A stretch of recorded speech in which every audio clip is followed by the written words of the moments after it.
দিনটি ছিল ৫ই নভেম্বর আর এই দিনটিতে মেয়ের স্কুলে একটি অ্যানুয়াল প্রোগ্রাম ছিল। সেই উপলক্ষে আমি কিন্তু বেরিয়ে পড়েছি। আর এই দিনটির জন্যই সকলের এত পরিশ্রম।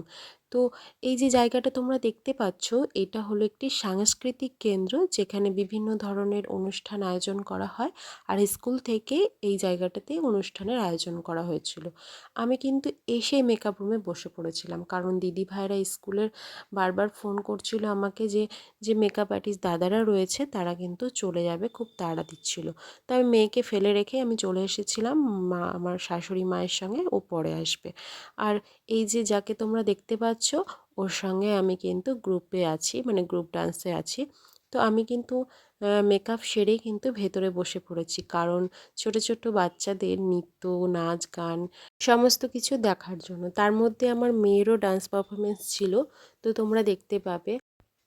তো বাচ্চাদের আদো আদো গলায় গান, নাচ সমস্ত কিছুই কিন্তু দেখতে ভালো লাগে, তারা যেমনই করুক না কেন। আর আমার সঙ্গিনী যে ছিল, মানে যার সাথে নাচ করব, তারও একটা সিঙ্গেল ডান্স পারফরমেন্স ছিল।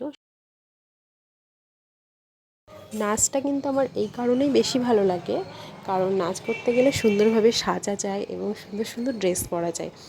আর এই যে ভাইটি নাচ করছে, এই ভাইটি কিন্তু আমাদের নাচ তুলিয়েছে এবং স্কুলের সমস্ত বাচ্চার নাচ তুলিয়েছে। সে কিন্তু খুব সুন্দর করে আমাদের সকলের নাচ তুলিয়েছে। এরপরে চলে এলো আমাদের নাচের পর্ব।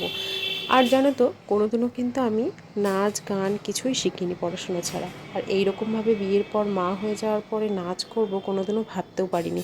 এটা দিয়ে আমার দুবার হলো এই বড় স্টেজে নাচ করা।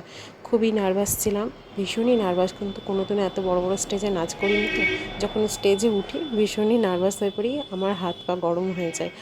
নাচ দেখতে ভীষণই ভালো লাগে, মনে হয় যারা নাচ ভালো করে তাদের মতো নাচ যদি আমি করতে পারতাম ভীষণই ভালো হতো। এরপরে যাদের সঙ্গে এতদিন সময় কাটিয়েছি তাদের স্মৃতিগুলো একটু ধরে রাখলাম, কারণ সময় চলে যাবে কিন্তু স্মৃতি তো থেকেই যাবে। তো তোমাদের কেমন লাগলো ভিডিওটা? ভালো লাগলে একটা লাইক করে দিও।